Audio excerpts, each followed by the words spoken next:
नमस्कार, मैं हूं डॉक्टर मीनू वर्मा, स्त्री प्रसूति एवं संतान रोग विशेषज्ञ युक्ति गैस्ट्रोगायनिक क्लिनिक बाराबंकी से। मेरे पास ओपीडी में बहुत सारे पेशेंट आते हैं, प्रेग्नेंट पेशेंट, और पूछते हैं कि मैडम मेरा 5वां महीना लग गया है और मुझे बच्चे के मूवमेंट अभी भी पता नहीं चल रहे हैं, या मैडम मेरा 2nd मंथ शुरू हो गया, मुझे बच्चे के मूवमेंट पता चल रहे हैं, तो क्या ये सही है?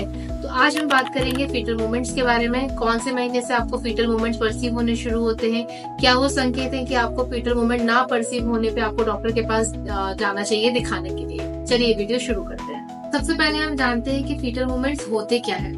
गर्भ में जैसे बच्चा धीरे धीरे करके बड़ा होना शुरू होता है तो उसके लिम्स यानी कि हाथ और पैर धीरे धीरे करके विकसित होने शुरू होते हैं। यही वो बच्चा गर्भ में हाथ पैर मारना शुरू करता है। तो इसी के मूवमेंट जब आपको ऊपर पेट पे फील होते हैं तो इसको हम फीटल मूवमेंट्स यानी कि क्विकनिंग कहते हैं। नॉर्मली ये मूवमेंट्स होते हैं, मान के चलते हैं कि 4.5 महीने से शुरू होके 5.5 महीने तक आपको फील होते हैं।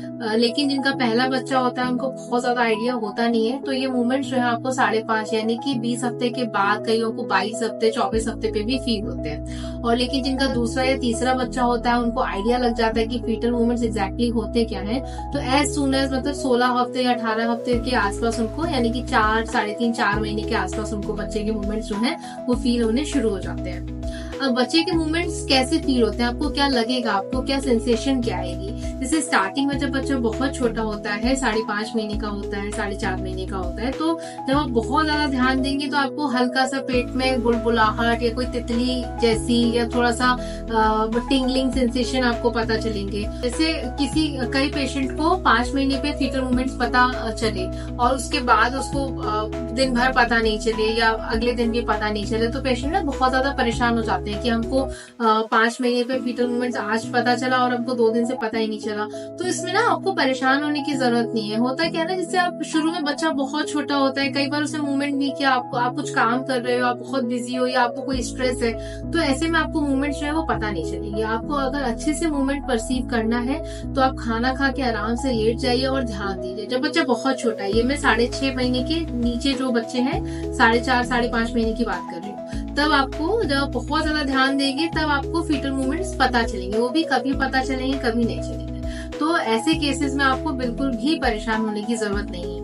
लेकिन जब बच्चा धीरे धीरे बड़ा होता है, 6वां महीना 7 महीने का होता है, तो बच्चा पूरा बन चुका होता है और आराम से 1.5 किलो के आसपास 7 महीने पे बच्चा हो जाता है। इसमें क्या है, आपको बच्चे के स्ट्रॉन्ग मूवमेंट्स पता चलते हैं। वो हाथ चलाएगा, पैर चलाएगा, और कई बार पूरा अपना एमनियोटिक सैक में बच्चा राउंड एंड राउंड घूम भी जाता है। तो आपको लगता है कि बच्चा अभी यहाँ था, अभी वहां था, तो ये अच्छे मूवमेंट्स होते हैं। इससे पता चलता है कि बेबी आपका हेल्दी है, बेबी को ब्लड सप्लाई अच्छी जा रही है, बेबी को न्यूट्रिशन अच्छा जा रहा है और baby is growing well, baby अच्छे से ग्रो कर रहा है। वही जैसे जैसे करके धीरे धीरे बच्चा बढ़ता है, 8वां महीना लगता है, 8.5 महीने का बच्चा हो जाता है, आपका 9वां महीना स्टार्ट होता है, फिर से पेशेंट परेशान होने लगते हैं कि जैसे हमको 7 महीने पे बच्चा घूम रहा था, हमको वापस से उतना मूवमेंट पता नहीं चल रहा। क्योंकि बच्चा जब बेली तो आपकी उतनी ही है, यूट्रस का साइज तो आपका इतना ही है, तो बच्चा जैसे धीरे धीरे ग्रो करेगा तो वो आपका पूरा राउंड एंड राउंड नहीं घूम पाएगा, वो एक ही जगह आपको हाथ या पैर मारेगा। तो पेशेंट आके बोलते हैं कि एक ही जगह पे हमको मूवमेंट पता चलते हैं, तो ये एग्जैक्टली आपको वही होगा, आपको एक ही जगह पे हाथ और पैर के मूवमेंट पता होंगे।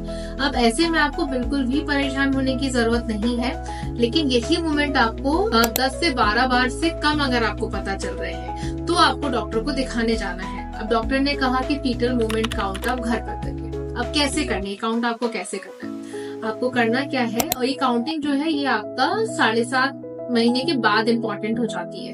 क्योंकि उसके पहले हम वाइबिलिटी मान के नहीं चलते हैं कि अगर कुछ भी बच्चे को दिक्कत होती है तो फिर मूवमेंट्स उतने ज्यादा उसमें इम्पोर्टेंट नहीं होते। मूवमेंट आपके 7.5 महीने के बाद बहुत ज्यादा इम्पोर्टेंट हो जाते हैं। तो आपको करना क्या है, आप खाना खा के आराम से लेट जाइए, और मोस्टली बोलते ये है कि माना भी जाता है कि आपको लेफ्ट लेटरल, आपको उल्टे हाथ की करवट लेके लेटना है। लेकिन अगर आप उल्टा नहीं लेट पा रहे हैं तो आप सीधे हाथ की करवट लेके भी लेट सकते हैं, और आपको अपने बेली पे हाथ रखना है और आपको 1 घंटे तक काउंट करना है कि आपको कितने मूवमेंट्स परसीव हुए हैं। या अपने पास आप एक छोटा सा पेपर भी रख सकते हैं और आपको जितने बार मूवमेंट पता चले आप उसको पेपर को छोटा छोटा करके फाड़ सकते हैं। मान के चलते उस 1 घंटे में आपको 3 मूवमेंट पता चलना चाहिए, 3 या मोटा मोटा 4 मूवमेंट पता चलने चाहिए। तो आपको काउंटिंग सुबह नाश्ते के बाद, दोपहर के खाने के बाद, रात के खाने के बाद करनी चाहिए। और ये टोटल मिला के अगर 12 बार मूवमेंट अगर आपको पता चल रही है तो ये अच्छे मूवमेंट्स है। इससे कम अगर पता चल रहा है तो आपको डॉक्टर के पास जाना है।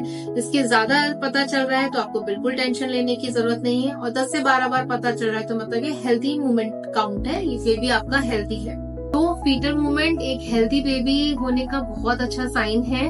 बहुत अच्छा लगता है जब बेबी आपके पेट में मूव करता है। इसको एंजॉय करिए, परेशान मत होइए। कई बार एंजाइटी होने की वजह से भी आपको मूवमेंट्स पता नहीं चलते हैं। और जब आपके लास्ट ट्राइमेस्टर में यानी कि 8वें या 9वें महीने में आपको मूवमेंट का कोई भी प्रॉब्लम है तो तुरंत आपको डॉक्टर को कंसल्ट करना है। आपको घर बैठ के मूवमेंट होने का इंतजार नहीं करना है। अपने आप को हाइड्रेट रखिए, हेल्दी खाइए और ध्यान रखिए। Thank you.